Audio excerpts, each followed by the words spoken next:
ಭಾವೈಕ್ಯತೆಯ ಮಾತುಗಳು, ಭಾವನಾತ್ಮಕವಾದಂಥ ಮಾತುಗಳು social media ಮತ್ತು ಮೀಡಿಯಾಗಳ ಮುಖಾಂತರ ಜನಗಳಿಗೆ ನೇರವಾಗಿ ತಲುಪ್ತು. ಅದ್ರ ಪ್ರತಿಫಲ ಅವ್ರಿಗೆ ಸಿಕ್ತು. ನಾವು ತಲೆಮೇಲೆ ಹೊತ್ಕೊಂಡು ಅಭಿವೃದ್ಧಿ ಮಾಡೋಕ್ಕೆ ಹೋದ ನಮ್ಗೆ ಅದ್ರ ಪ್ರತಿಫಲ ಸಿಕ್ಕಲಿಲ್ಲ, ಅಷ್ಟೇ ವ್ಯತ್ಯಾಸ. ಅದು ನನಗೆ ಹೇಳಿರ್ತಕ್ಕ ನನ್ನ ಸ್ನೇಹಿತ ನಿನ್ನೆ ನನಗೆ ಹೇಳಿದಂಥದ್ದು, ತಲೆಮೇಲೆ ಹೊತ್ಕೊಂಡು ಮಾಡಕ್ಕೆ ಹೋಗ್ತೀರಿ ನೀವು ಅಭಿವೃದ್ಧಿ ಅಂತ, ಬೆಳಿಗ್ಗೆ ಎದ್ದು ಜನ ಅಂತೀರಾ. ನೋಡಿ, ಏನು ಇಲ್ಲದೆ ಬರೀ ಮಾತುಗಳಲ್ಲೇ ಚುನಾವಣೆ ಗೆಲ್ಬೋದು ಅಂತಕ್ಕಂಥದ್ದನ್ನು ತೋರಿಸ್ಕೊಟ್ರು. ಮೀಡಿಯಾ ಮತ್ತು ಸೋಷಿಯಲ್ ಮೀಡಿಯಾಗಳ ಮುಖಾಂತರ ಚುನಾವಣೆ ಗೆಲ್ಬೋದು, ನೀನೇನು ಹೋಗಿ ಕಷ್ಟಪಡಬೇಕಾಗಿಲ್ಲ. ರಾಮನಗರದಲ್ಲಿ ಯಾವತ್ತಾದರೂ ಕುಮಾರಸ್ವಾಮಿರವರು ಒಂದು ಸಭೆ ಕರೆದು ಜನಗಳ ಕಷ್ಟ ಕೇಳಿರೋಂಥದ್ದು ಉದಾಹರಣೆ ಇದೆಯಾ? ತಾಲೂಕು ಆಫೀಸಲ್ಲಿ ಕೂತ್ಕೊಂಡು ಒಂದು KDP ಮೀಟಿಂಗ್ ಮಾಡಿ ಜನಗಳನ್ನ ಏನು ನಡೀತದೆ ಕ್ಷೇತ್ರದಲ್ಲಿ ಕೇಳೋದು ಉದಾಹರಣೆ ಇದೆಯಾ? ಅದೇ ಜನ ಓಟ್ ಹಾಕ್ತಾ ಇಲ್ವ ಕುಮಾರಸ್ವಾಮಿಗೆ? ಏನು MP ಅವರು 24 ಗಂಟೆ DC ಆಫೀಸು, 24 ಗಂಟೆ AC ಆಫೀಸು, ಪೋಡಿ ಮಾಡಿದ್ದೀರಾ, ಖಾತೆ ಆಗೈತೆ ಎಲ್ಲ ಕೇಳಿದ್ರಪ್ಪ. ಏನು ಮಾಡಿದ್ರು ಜನ? ನೀವು ಕಷ್ಟಪಟ್ರಿ, ಅವ್ರು ಭಾವನಾತ್ಮಕವಾದಂಥ ಮಾತುಗಳಿಂದ ಓಟ್ ಹಾಕ್ಸ್ಕೊಂಡ್ರು. ನೀವು ಅದನ್ನು ಕಲ್ತ್ಕೊಂಡ್ರಿ ಅಂತ ನಮಗೆ ಬೈದ್ರು ನಿನ್ನೆ. ನೀವು ತಲೆ ಮೇಲೆ ಹಾಕೊಂಡು ಅಭಿವೃದ್ಧಿ ಅಂತ ಹೋಗ್ಬೇಡಿ, ಅವ್ರಾಗೆ ಮಾತಾಡೋದು ಕಲ್ತ್ಕೊಳ್ಳಿ ಮೊದಲು. ನೀವು ಭಾಳ ಬುದ್ಧಿವಂತಿಕೆಯಿಂದ ಜನಗಳಿಗೆ ಭಾವನಾತ್ಮಕವಾಗಿ ಅವ್ರು ತಲುಪ್ತಕ್ಕಂಥ ರೀತಿಯಲ್ಲಿ ಮಾತಾಡೋದು ಕಲ್ತ್ಕೊಳ್ಳಿ. ನೀವು ದಡ್ರು ರಾಜಕಾರಣದಲ್ಲಿ ಅವ್ರು ಬುದ್ಧಿವಂತರು ಅಂತ ಹೇಳಿದ್ರು. ನಾವು ಅದನ್ನು ಅಕ್ಸೆಪ್ಟ್ ಮಾಡ್ಕೊಳ್ಬೇಕಲ್ವಾ? ಈಗ ಅಕ್ಸೆಪ್ಟ್ ಮಾಡ್ಕೊಳ್ಳಿ. DK ಶಿವಕುಮಾರ್ ಅವರು CM ಆಗಬೇಕು ಅನ್ನೋ ಕನಸಿಗೆ ಬೆಂಗಳೂರು ಗ್ರಾಮಾಂತರದಲ್ಲಿ ಸೋಲಾಗಿರುವಂಥದ್ದು ಹಿನ್ನಡೆ ಆಗುತ್ತೆ ಸರ್? ಇದಕ್ಕೂ ಯಾವ ಸಂಬಂಧನೂ ಇಲ್ಲ. ಹಾಗಾದ್ರೆ ಈ 9 ಜನ ಗೆದ್ದಿರೋದು DK ಶಿವಕುಮಾರ್ ಅವ್ರ ಶ್ರಮ ಇಲ್ವಾ? 9 ಜನ ಹೊಂದಿದ್ದಂಥ MP ನ 9 ಮಾಡೋರಲ್ಲ ಈ ರಾಜ್ಯದಲ್ಲಿ, ಅದು ಅವ್ರ ಶ್ರಮನೂ ಇದೆ. ಇದಕ್ಕೂ ಯಾವ ಸಂಬಂಧನೂ ಇಲ್ಲ. ಕೆಲವರು ಈ ಸಂಬಂಧಗಳನ್ನ ಕಲ್ಪಿಸ್ತಾರೆ ಅಷ್ಟೇ, ಆಗದೆ ಇರೋರು. ಬಟ್ ಅದಕ್ಕೂ ಇದಕ್ಕೂ ಯಾವ ಸಂಬಂಧನೂ ಇಲ್ಲ. ಒಂದಷ್ಟು ಸಚಿವರುಗಳಿಗೆ ಅವ್ರವ್ರ ಕಾನ್ಸ್ಟಿಟ್ಯೂನ್ಸಿ ಅವ್ರ ಕ್ಷೇತ್ರದಲ್ಲಿ ಗೆಲ್ಲಿಸ್ಕೊಬರುವಂತ ಒಂದು ಜವಾಬ್ದಾರಿ ಕೊಡ್ತಿತ್ತು. ಅದ್ರೂ ಕೂಡ ಒಂದಷ್ಟು ಜನ ವಿಫಲರಾಗಿದ್ದಾರೆ. ತಲೆದಂಡ ಏನಾದ್ರು ಆಗುತ್ತಾ? ಆ ಥರದ ಏನಾದ್ರು ವಾತಾವರಣ ಇದೆಯಾ? ನಾನು ಹೇಳಿಲ್ವಾ ನೋಡ್ರಿ. ನಡಿ ಈಗ ಶುರು ಮಾಡೋಣ. ಕೇಸರಿಯಿಂದ ಮನೋಲ್ಲಾಸ ಮನಸ್ಸು ಮತ್ತೇರಿ ಕುಣಿದಾಡಿದೆ ನೋಡು, ಮನಸ್ಸು ಮತ್ತೇರಿ ಕುಣಿದಾಡಿದೆ ನೋಡು. ಕ್ಷಣ ಕ್ಷಣವೂ ಆಚರಿಸಿ. ಪಂಚಾಯಿತಿ ಚುನಾವಣೆಯಲ್ಲಿ ವೋಟ್ ಹಾಕ್ತಕ್ಕಂಥ ರೀತಿಯೇ ಬೇರೆ, MLA ಚುನಾವಣೆಯಲ್ಲಿ ವೋಟ್ ಹಾಕ್ತಕ್ಕಂಥ ಲೆಕ್ಕಾಚಾರಗಳೇ ಬೇರೆ, MP ಚುನಾವಣೆಯಲ್ಲಿ ವೋಟ್ ಹಾಕ್ತಕ್ಕಂಥ ಲೆಕ್ಕಾಚಾರಗಳೇ ಬೇರೆ. ಕೆಲವರು MLAಗೆ ಹಾಕ್ತಾರೆ, MP ಗೆ ಹಾಕಲ್ಲ. ಕೆಲವರು MP ಗೆ ಹಾಕ್ತಾರೆ, MLAಗೆ ಹಾಕಲ್ಲ. ಜನ ಬುದ್ಧಿವಂತರಿದ್ದಾರೆ. ರಾಜ್ಯಕ್ಕೆ ಯಾವ ಸರ್ಕಾರ ಬರಬೇಕು, ಕೇಂದ್ರಕ್ಕೆ ಯಾವ ಸರ್ಕಾರ ಬರಬೇಕು, ಕೇಂದ್ರದಲ್ಲಿ ಯಾರಿಗೂ ಒಳ್ಳೆ ವೋಟ್ ಹಾಕಿದ್ರೆ ನಮ್ಗೆ ಒಳ್ಳೇದಾಗ್ತದೆ, ರಾಜ್ಯದಲ್ಲಿ ಯಾರು ವೋಟ್ ಹಾಕಿದ್ರೆ ಒಳ್ಳೇದಾಗ್ತದೆ. ಆ ಒಂದು ಆಲೋಚನೆಗಳು, ಆ ಒಂದು ವಿಮರ್ಶೆಗಳು ಪ್ರತಿನಿತ್ಯ ಈ ರಾಜ್ಯದಲ್ಲಿ ನಡೀತಾ ಇರ್ತಕ್ಕಂಥದ್ದೇ. ಈಗ ನನಗೆ ಗೆಲ್ಸಿದ್ರು, ಇವ್ರಿಗೆ ಸೋಲ್ಸಿದ್ರು ಅಂದ್ರೆ ಅರ್ಥ ಏನು? ಅದೇ ಜನ ಅಲ್ವಾ ಓಟ್ ಹಾಕಿರೋದು? ನಮ್ಮ ಚುನಾವಣೆಯಲ್ಲಿ ಒಂಥರ ವಿಮರ್ಶೆ ಮಾಡ್ತಾರೆ. ಈಗ ಚನ್ನಪಟ್ಟಣ ಬೈ ಎಲೆಕ್ಷನ್ ಅಲ್ಲೂ ಕೂಡ ಕಾಂಗ್ರೆಸ್ಗೆ ಒಳ್ಳೆಯ ಮತಗಳು ಬಂದಿರುವಂಥದ್ದು.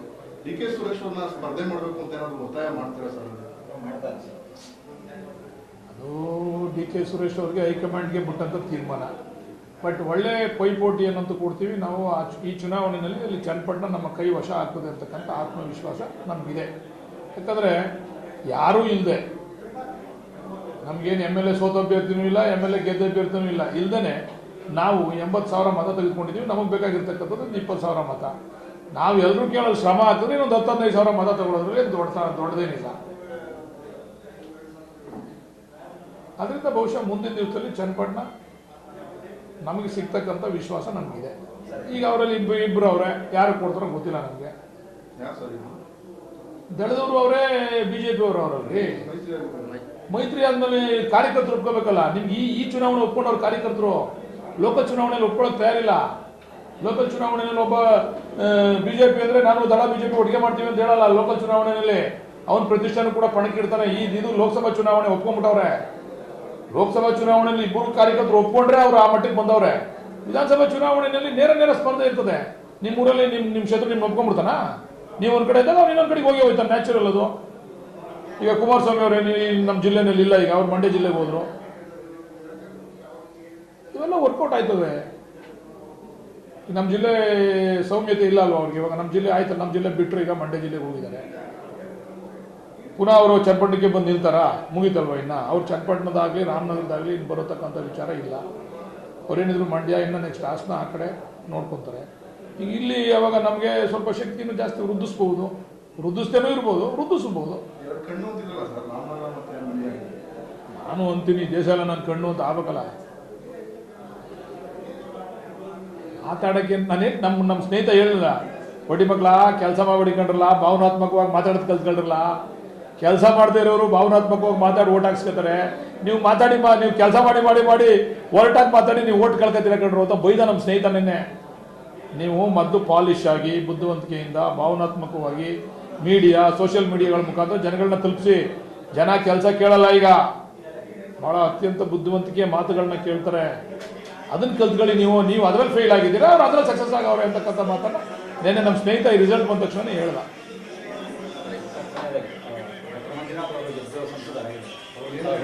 ಅಭಿನಂದನೆ ಸಲ್ಲಿಸ್ತೀನಿ.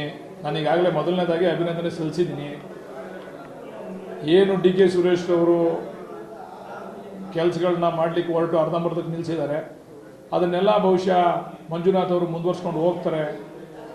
ಕೇಂದ್ರದಲ್ಲಿ ಬಹುಶಃ ಅವ್ರಿಗೆ ಮಂತ್ರಿ ಆಗ್ತಕ್ಕಂಥ ಅವಕಾಶ ಸಿಕ್ಕಲಿ ಅಂತಕ್ಕಂಥದ್ದನ್ನು ಕೂಡ ಹಾರೈಸ್ತೀನಿ. ನಾನು ಮಂತ್ರಿಯಾಗಿ ಇಡೀ ವಿಶೇಷವಾಗಿ ಈ ಒಂದು ಕ್ಷೇತ್ರದ ಅಭಿವೃದ್ಧಿಯನ್ನು ಮಾಡಲಿ ಅಂತಕ್ಕಂಥದ್ದನ್ನು ಕೂಡ ನಾನು ಈ ಸಂದರ್ಭದಲ್ಲಿ ಆಶಿಸ್ತೀನಿ. ಅವ್ರಿಗೆ ಅಭಿನಂದನೆ, ಸಹಕಾರ ಎಲ್ಲ ಅವ್ರ ಸಹಕಾರ ಬೇಕಲ್ಲ. ಒಬ್ಬ ಲೋಕಸಭಾ ಸದಸ್ಯರ ಸಹಕಾರ ಒಬ್ಬ ಶಾಸಕರಿಗೆ ಬೇಕಲ್ವಾ? ಇನ್ನೂ ಹೆಚ್ಚು ಸಹಕಾರ ಅವರು ನಮ್ಗೆ ಕೊಡಲಿ. ಎಲ್ಲ ಜ್ವಲಂತ ಸಮಸ್ಯೆಗಳನ್ನ ಈ ಒಂದು ಭಾಗದಲ್ಲಿರ್ತಕ್ಕಂಥ ಜಿಲ್ಲೆಯಲ್ಲಿರ್ತಕ್ಕಂಥ ಜ್ವಲಂತ ಸಮಸ್ಯೆಗಳಿಗೆ ಪರಿಹಾರವನ್ನು ಅವರು ಹುಡುಕೊಡ್ಲಿ ಅಂತಕ್ಕಂಥದ್ದನ್ನು ಕೂಡ ನಾನು ಈ ಸಂದರ್ಭದಲ್ಲಿ ಅವ್ರಿಗೆ ಹೇಳಿ ಇಚ್ಛೆಪಡ್ತೀನಿ. ನಿರೀಕ್ಷೆ ಇದೆ ಸರ್. ಜನ ಓಟ್ ಹಾಕೋರು ಆಶಾಭಾವನೆಯಿಂದಲೂ ಓಟ್ ಹಾಕಿರೋದು. ಎಲ್ಲ ಮಾಡಬೇಕು ಅಂತ ಜನ ಓಟ್ ಹಾಕೋದು, ಸುಮ್ಮನೆ ಓಟ್ ಹಾಕೋರ? ನಿರೀಕ್ಷೆ ಇಟ್ಕೊಂಡೇ ಜನ ಓಟ್ ಹಾಕಿರೋದು. ನಮಗೂ ಆ ನಿರೀಕ್ಷೆ ಇದೆ. ಜನಗಳ ನಿರೀಕ್ಷೆನ ನಾನು ಸಿ ಅಂತ ಹೇಳೋಕ್ಕಾಯ್ತದ? ನನಗೂ ಆ ನಿರೀಕ್ಷೆ ಇದೆ. ಬಹುಶಃ MP ಡಿ ಕೆ ಸುರೇಶ್ ಅವ್ರಿಗಿನ್ನ 24/7 ಕೆಲಸ ಮಾಡ್ತಾರೆ ಅಂತಕ್ಕಂಥ ಆತ್ಮವಿಶ್ವಾಸ ನನಗೂ ಇದೆ. ಅವರು ಕೂಡ ಕೆಲಸಗಾರರು. ಅವರು ಇದರಲ್ಲಿ ಜಯದೇವದಲ್ಲಿ ಅವರ ಕಾರ್ಯವೈಖರಿಯನ್ನು ಮಾಡಿ ತೋರಿಸಿದ್ದಾರೆ ಯಾವ ರೀತಿ ಮಾಡ್ಬೋದು ಅಂತ. ಅದೇ ರೀತಿಯಲ್ಲಿ ರಾಜಕೀಯವಾಗೂ ಮಾಡ್ತಾರೆ ಅಂತಕ್ಕಂಥ ಆತ್ಮವಿಶ್ವಾಸ ನನಗಿದೆ. ಮಾಡಬೇಕಲ್ಲ, ಜವಾಬ್ದಾರಿ ಕೊಟ್ಟವ್ರು ಜನ ಜವಾಬ್ದಾರಿ ಕೊಟ್ಟ ಮೇಲೆ ವಿಮುಖರಾಗಕ್ಕೆ ಸಾಧ್ಯ ಇಲ್ಲ, ಹಿಂದೆ ಓಡೋಕ್ಕೂ ಸಾಧ್ಯ ಇಲ್ಲ. ಮಾಡಲೇಬೇಕು. ಆ ಕೆಲಸ ಅವ್ರು ಮಾಡ್ತಾರೆ. ಅವ್ರಿಗೆ ಆ ಶಕ್ತಿನೂ ಕೂಡ ಇದೆ, ಬುದ್ಧಿವಂತಿಕೆನೂ ಕೂಡ ಇದೆ, ಮಾಡ್ತಾರೆ. ನಮ್ಮನ್ನೆಲ್ಲ ಬಿಂಬಿಸ್ತಕ್ಕಂಥದ್ದು. ಮಂಜುನಾಥ್ ಅವರು ಹೃದಯವಂತ. ಜಯದೇವ ಹಾಸ್ಪಿಟ್ಲಲ್ಲಿ ಭಾಳ ಉತ್ತಮವಾದಂಥ 85,000 ಉಚಿತವಾಗಿ ಆಪರೇಷನನ್ನು ಮಾಡಿದ್ದಾರೆ. ಹೃದಯವಂತನಿಗೆ ಓಟ್ ಹಾಕ್ಬೇಕು ನೀವು ಅಂತಕ್ಕಂಥದ್ದನ್ನು ಮಾಧ್ಯಮಗಳ ಮುಖಾಂತರ ಹೆಚ್ಚು ಬಿಂಬಿತವಾಗಿರ್ತಕ್ಕಂಥದ್ದು ಮತ್ತು ಸೋಷಿಯಲ್ ಮೀಡಿಯಾನು ಕೂಡ ಅದಕ್ಕೆ ಕಾರಣಕರ್ತರಾಗಿರ್ತಕ್ಕಂಥದ್ದು. ಮತ್ತು ಹೊಸ ಮುಖ, ಅವರು ಇನ್ನೂ ರಾಜಕೀಯವಾಗಿ ಹೊಸದಾಗಿ ಪಾದಾರ್ಪಣೆ ಮಾಡಿದ್ರಿಂದ ಜನ ಅದನ್ನು ನಂಬಿ BJPಗೆ ಮತವನ್ನು ಹಾಕಿರ್ತಕ್ಕಂಥದ್ದು ಪ್ರಮುಖವಾದಂಥ ಕಾರಣ. ಸರ್, 2,70,000 ಮತ ಅಂತಂದ್ರೆ ಸ್ವಕ್ಷೇತ್ರದಲ್ಲಿ ಡಿ ಕೆ ಸುರೇಶ್ ಅವ್ರಿಗೆ ಅಲ್ಲಿನ ಜನರು ಕೈ ಹಿಡಿದಿರುವಂಥದ್ದು. ನೋಡಿ, ರಾಜಕಾರಣದಲ್ಲಿ ಚುನಾವಣೆಯಲ್ಲಿ ಅನೇಕ ಉದಾಹರಣೆಗಳನ್ನು ನಾವು ಕೊಡ್ಬೋದು. ಶ್ರೀಮತಿ ಇಂದಿರಾ ಗಾಂಧಿ ಅಂತವರೇ ಅತ್ಯಂತ ಹೆಚ್ಚು ಮತಗಳಿಂದ ಸೋತಿರ್ತಕ್ಕಂಥದ್ದು. ವಾಜಪೇಯಿ ಅಂತವರು ಲೋಕಸಭಾ ಚುನಾವಣೆಯಲ್ಲಿ ಸೋಲನ್ನು ಅನುಭವಿಸಿರ್ತಕ್ಕಂಥದ್ದು. ಎಲ್ಲದಕ್ಕಿಂತ ಮುಖ್ಯವಾಗಿ ನಿನ್ನೆ ನಡೆದಂಥ ಚುನಾವಣೆಯಲ್ಲಿ ಸನ್ಮಾನ್ಯ ನರೇಂದ್ರ ಮೋದಿ ಅವರೇ 1-2 ರೌಂಡಲ್ಲಿ ಹಿಂದೆ ಇರ್ತಕ್ಕಂಥ ಉದಾಹರಣೆಗಳನ್ನು ನಾವು ನಿಮ್ಮ ಮಾಧ್ಯಮಗಳ ಮುಖಾಂತರ ನೋಡಿದ್ದೀವಿ. ಕಳೆದ ಬಾರಿ 5 ಲಕ್ಷ ಮತಗಳ ಅಂತರದಿಂದ ಗೆದ್ದಂಥ ನರೇಂದ್ರ ಮೋದಿ ಅವ್ರನ್ನ ಕೇವಲ 1.5 ಲಕ್ಷ ಮತಕ್ಕೆ ಸ್ಥಿಮಿತ ಮಾಡಿದ್ದಾರೆ ವಾರಣಾಸಿಯ ಜನ ಅಂತಕ್ಕಂಥದ್ದನ್ನು ನೋಡಿದಾಗ ಜನಗಳ ತೀರ್ಪು ಯಾವ ಸಂದರ್ಭದಲ್ಲಿ ಯಾವ ರೀತಿ ಇರ್ತದೆ ಅಂತಕ್ಕಂಥದ್ದನ್ನು ಊಹಿಸೋದಕ್ಕೆ ಸಾಧ್ಯ ಇಲ್ಲ. ಅದೇ ರೀತಿ ನಮ್ಮನ್ನು ಜನ ತಿರಸ್ಕಾರ ಮಾಡಬೇಕು, ಒಂದ್ಸರಿ ಜನ ತಿರಸ್ಕಾರ ಮಾಡಬೇಕು ಅಂತ ತೀರ್ಮಾನ ಮಾಡಿಬಿಟ್ರೆ ಅದು ಯಾವ ಮಟ್ಟಿಗಾರೋ ಆಗ್ಬೋದು. ಅದು ಕಡಿಮೆ ಅಂತರ ಆಗ್ಬೋದು, ಇಲ್ಲ ದೊಡ್ಡ ಅಂತರ ಆಗ್ಬೋದು. ಎಲ್ಲ ಅಂತರದಲ್ಲೂ ಕೂಡ ತಿರಸ್ಕಾರ ಮಾಡಿದ್ದಾರೆ. ಅದಕ್ಕೆ ನಾವು ತಲೆಬಾಗಿದ್ದೀವಿ, ಅವ್ರ ತೀರ್ಪಿಗೆ ನಾವು ತಲೆಬಾಗಿದ್ದೀವಿ. ವಿಧಾನಸಭೆ ಚುನಾವಣೆಯಲ್ಲಿ ಸಂದರ್ಭದಲ್ಲಿ ಸುರೇಶ್ ಅವರ ಕೆಲಸ ಏನಿದೆ ಎಲ್ಲವೂ ಕೂಡ ಕೈ ಹಿಡಿದಿದ್ದು ತಮ್ಮ ಗೆಲುವಿಗೆ, ಶಾಸಕರ ಗೆಲುವಿಗೆ. ಆದರೆ ತಾವು ಅವ್ರನ್ನ ಗೆಲ್ಲಿಸ್ಕೋಬಾರಕ್ಕಾಗಿಲ್ಲ. ನಾನು ಈಗಾಗಲೇ ಮೊನ್ನೆ ಪ್ರೆಸ್ ಮೀಟ್ನಲ್ಲಿ ಹೇಳಿದೆ, ಅವರು ನಮ್ಮನ್ನು ಗೆಲ್ಲಿಸೋದ್ರಲ್ಲಿ ಸಫಲ ಆದರು, ನಾವು ಅವ್ರನ್ನ ಗೆಲ್ಲಿಸೋದ್ರಲ್ಲಿ ವಿಫಲ ಆಗಿದ್ದೀವಿ. ಏನು ಕಾರಣ ಇರ್ಬೋದು? ಇದು ನಮ್ಮ ಕಾರ್ಯವೈಖರಿ ಕಾರಣ ಇರ್ಬೋದು, ಅಥವಾ ನಾನು ಹೇಳ್ದಂಗೆ ಇವತ್ತಿನ ರಾಜಕೀಯದ ವಾತಾವರಣ ಕೂಡ ಕಾರಣ ಇರ್ಬೋದು. ಅನೇಕ ಕಾರಣಗಳಿರ್ತವೆ. ಒಂದೇ ಕಾರಣದಿಂದ ಚುನಾವಣೆ ಆಗೋದಿಲ್ಲ. ಅನೇಕ ಕಾರಣಗಳಿರ್ತವೆ. ಒಂದೊಂದು ಕಾರಣ ಒಂದೊಂದು ರೀತಿ ಒಂದೊಂದು ಸಲ ಪ್ರಜ್ವಲಿಸ್ತವೆ. ಈಗ 2018ರಲ್ಲಿ ನನ್ನನ್ನು ಜನ 52,000 ಮತಗಳಿಂದ ತಿರಸ್ಕಾರ ಮಾಡಿದ್ರು. ಅದೇ ರೀತಿ ಈ ಬಾರಿನೂ ಕೂಡ ಆಗಿದೆ ಅಂತಕ್ಕಂಥದ್ದು ನನ್ನ ವೈಯಕ್ತಿಕವಾದಂಥ ಅಭಿಪ್ರಾಯ. ಜನನೇ ಓಟ್ ಹಾಕಿರ್ತಕ್ಕಂಥದ್ದು, ಯಾವ ಮುಖಂಡರು ಬಂದು ನಾವು ಓಟ್ ಹಾಕ್ಸಿದ್ದೀವಿ ಅಂತ ಎದೆ ಮುಟ್ಕೊಂಡು ಹೇಳ್ತಕ್ಕಂಥ ವಾತಾವರಣ ಏನಿಲ್ಲ ಇಲ್ಲಿ. ನಾವೇನೋ ಯಾವ ಕಾರ್ಯಕರ್ತರು, ನಾವು ನಮ್ಮ ಕಾರ್ಯಕರ್ತರು ಮಾಡಿದಷ್ಟು ಕೆಲಸನೂ ಕೂಡ ನಮ್ಮ ವಿರೋಧಿ ಕಾರ್ಯಕರ್ತರುಗಳು ಮಾಡಲಿಲ್ಲ. ಆದರೆ ಸಮೂಹ ಸನ್ನಿ ಅಂತ ಹೇಳ್ತಾರಲ್ಲ, ಹಂಗೆ ಜನ ಈ ಬಾರಿ BJP ಓಟ್ ಹಾಕಬೇಕು ಅಂತಕ್ಕಂಥದ್ದು ಒಂದು ಭಾವನೆ ಆದರೆ, ಮಂಜುನಾಥ್ ಅವ್ರಿಗೆ ಓಟ್ ಹಾಕಬೇಕು ಅಂತಕ್ಕಂಥದ್ದು ಎರಡನೇ ಭಾವನೆ. ಜೊತೆಗೆ ಕಾರ್ಯಕರ್ತರುಗಳು ನಮ್ಮ ಚುನಾವಣೆಯಲ್ಲಿ ಏನು ಸೋಲನ್ನು ಕಂಡಿದ್ರು ಆ ಕಾರ್ಯಕರ್ತರು ಕೂಡ ಸಂಘಟಿತರಾಗಿ ಕೆಲಸ ಮಾಡಿರ್ತಕ್ಕಂಥ. ಕಾಂಗ್ರೆಸ್ ಸರ್ ಗ್ಯಾರಂಟಿಗಳ ಮೇಲೆ ಚುನಾವಣೆಯನ್ನ ಎದುರಿಸಿದ್ರು, ಆದ್ರೆ ಆ ಗ್ಯಾರಂಟಿಗಳಿಗೆ ಕೈ ಹಿಡಿದಿಲ್ವಲ್ಲ ಸರ್? ನೋಡಿ, ಯಾವುದೋ ಒಂದು ಅಸ್ತ್ರ ಇಟ್ಕೊಂಡು ನಾವು ಚುನಾವಣೆಗೆ ಹೋಗ್ತೀವಿ. ಈಗ ಅದು ಕೈ ಹಿಡಿದಿಲ್ಲ ಅಂತಕ್ಕಂಥ ಮನವರಿಕೆ ಆಗಿದೆ. ನಮ್ಮ ವಿರೋಧಿಗಳು ಕೂಡ ಆ ಮಾತನ್ನು ಹೇಳಿದ್ದಾರೆ, ಗ್ಯಾರಂಟಿಗಳಿಂದ ಏನು ಪ್ರಯೋಜನ ಆಗಿಲ್ಲ ಇವರಿಗೆ ಅಂತೇಳಿ. ಈಗ ಅದನ್ನು ಪರಾಮರ್ಶೆ ಮಾಡ್ತಕ್ಕಂಥದ್ದು, ಚುನಾವಣೆ ಅಂದಮೇಲೆ ಪಟ್ಟು ಹಾಕ್ತಕ್ಕಂಥದ್ದು, ಒಂದು ಪಟ್ಟಲ್ಲಿ ಸರಿ ಹೋಗಲ್ಲ ಇನ್ನೊಂದು ಪಟ್ಟು ಹಾಕಬೇಕು ಅಂತಕ್ಕಂಥ ತೀರ್ಮಾನ ಮಾಡಬೇಕಾಗಿರ್ತಕ್ಕಂಥದ್ದು ನಮ್ಮ ಮುಖಂಡರುಗಳು. ಬಹುಶಃ ಅದನ್ನ ನಮ್ಮ ಶಾಸಕಾಂಗ ಪಕ್ಷ ಸಭೆ ಕರೆದಂಥ ಸಂದರ್ಭದಲ್ಲಿ ಇವೆಲ್ಲ ಚರ್ಚೆಗೆ ಬರ್ತವೆ.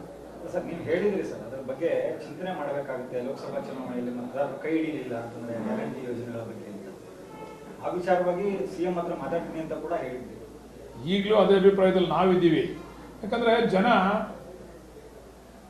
ನಿಮ್ಮ ಗ್ಯಾರಂಟಿಗಳು ನಮ್ಗೆ ಅವಶ್ಯಕತೆ ಇಲ್ಲ ಅಂತಕ್ಕಂಥ ತೀರ್ಪನ್ನು ಈ ಚುನಾವಣೆಯಲ್ಲಿ ನಮಗೆ ಕೊಟ್ಟಿದ್ದಾರೆ.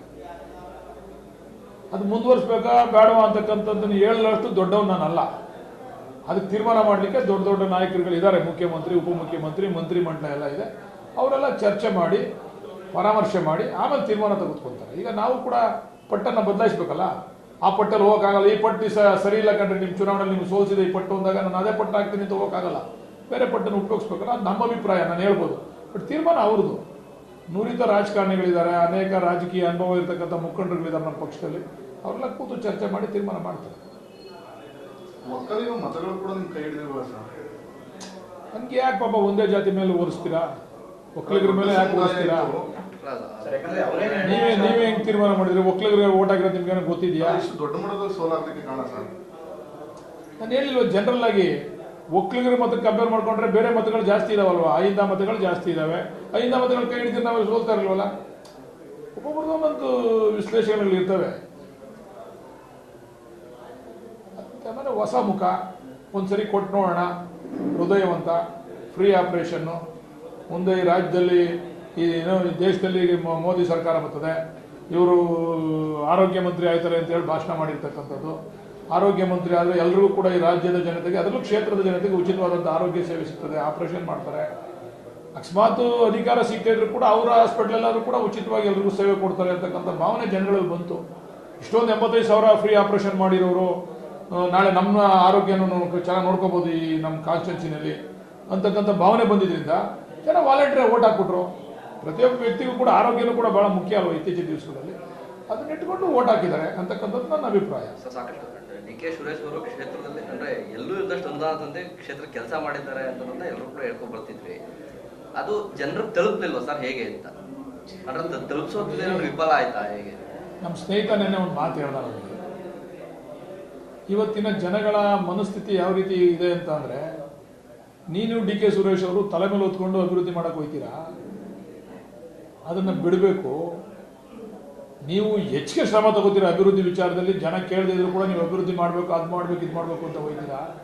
ಆದರೆ ಇವತ್ತಿನ ಚುನಾವಣೆಗಳು ಯಾವ ರೀತಿ ನಡೀತವೆ ಅಂತಂದರೆ, ಯಾರೋ ಭಾಳ ಬುದ್ಧಿವಂತಿಕೆಯಿಂದ ಭಾವನಾತ್ಮಕವಾಗಿ ಮಾತಾಡಿ ಮೀಡಿಯಾ ಮತ್ತು ಸೋಷಿಯಲ್ ಮೀಡಿಯಾದಲ್ಲಿ